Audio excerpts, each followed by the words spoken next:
Person keyboard पर 0 से 9 तक कीज को क्या कहते हैं? तो इन कुंजियों को कहते हैं न्यूमेरिकल कुंजी। अगला प्रश्न है, कटिंग और पेस्टिंग के साथ काटी गई मध्य अस्थायी रूप से किस में स्टोर की जाती है? तो ये की जाती है क्लिपबोर्ड में।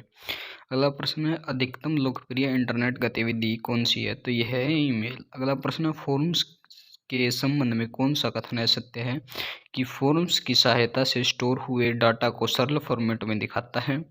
फोरम्स की सहायता से रिमाइंडर्स देखे जा सकते हैं, प्रविष्ट कर सकते हैं या कुछ रिकॉर्ड में फेरबदल कर सकते हैं।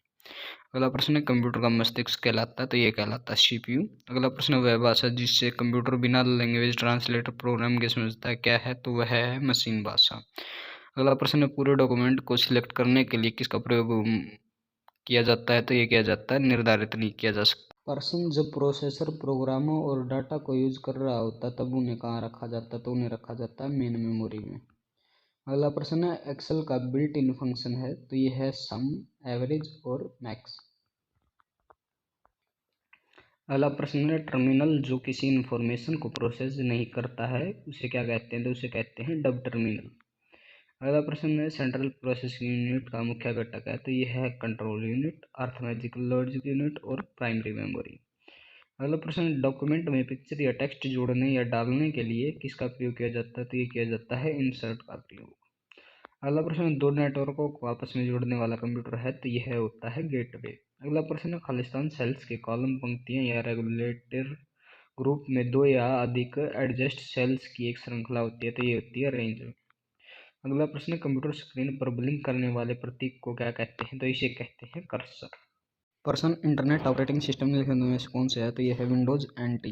अगला प्रश्न है, कौन सा एक इनपुट डिवाइस नहीं है? तो प्रिंटर एक इनपुट डिवाइस नहीं है। अगला प्रश्न है, इंट्रानेट क्या है? तो किसी संस्था के अंदर सूचनाओं के अंतरण के लिए प्रयुक्त आंतरिक नेटवर्क इंट्रानेट कहलाता है। अगला प्रश्न, वर्ड में खालिस्तानी फीचर स्पेलिंग, टाइपिंग, कैपिटलाइजेशन या ग्रामर की गलतियों को ऑटोमेटिकली सुधार देता है? तो ये होता है ऑटो करेक्ट का फंक्शन। अगला प्रश्न है, ऐसे एप्लीकेशन के लिए मैग्नेटिक टेप प्रैक्टिकल नहीं है जिनमें डाटा शीघ्र रिकॉल किया जाता है क्योंकि टेप सीक्वेंशियल एक्सेस मीडियम है। अगला प्रश्न है, इस कुंजी को दबाकर सूचना और कंप्यूटर में डाली जाती है? तो एंटर को दबाकर। अगला प्रश्न है, किसी फाइल को एक फोल्डर से दूसरे फोल्डर में ले जाने के लिए आदेशों का कौन सा जोड़ दिया जाता है? तो यह दिया जाता है कट एंड पेस्ट।